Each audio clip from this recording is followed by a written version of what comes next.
Welcome to this Monday edition of Cogeco News, truly local. My name is Clarke Heipel. The provincial Liberal government has stepped up in a big way for the Nipissing Serenity Hospice. The parliamentary assistant to the Minister of Health and Long-Term Care, John Fraser, made the $1.2 million announcement on Monday morning at the Best Western. I'm here this morning to announce $1.2 million.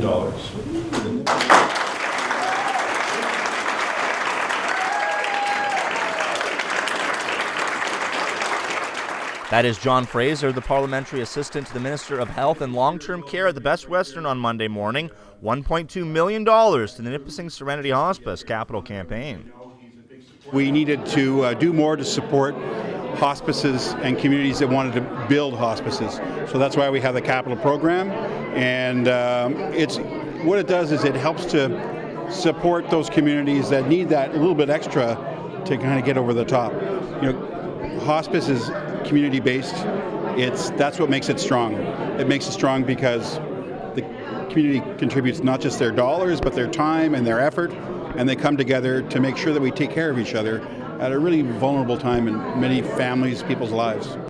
John Fraser is a Liberal MPP for Ottawa South. Nipissing MPP Vic Fideli sits across from Fraser at Queen's Park. Politics were put aside on Monday morning. He is dedicated to the hospice project. Back in September, he and his wife Patty donated $150,000 to the campaign. When this hospice funding was first announced in the 2016 budget, a very unusual thing occurred in the legislature. All 107 members present stood and applauded that.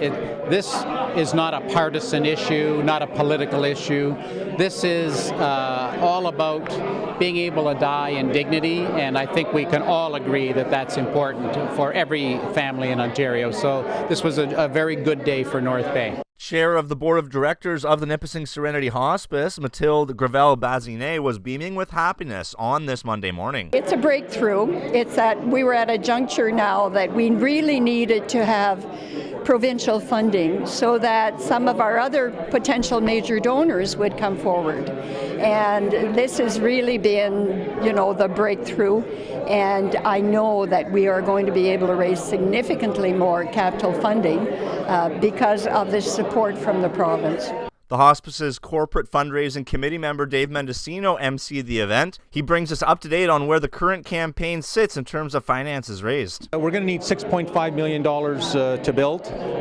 So with this money here and with the money we've raised approximately $3.4 million. We've got a funding request into NOHFC. So as long as that funding request gets approved, we're 90% towards our total of $6.5 million. Groundbreaking has been announced for March 30th, which is a Good Friday. Construction is expected to be complete by the end of 2018.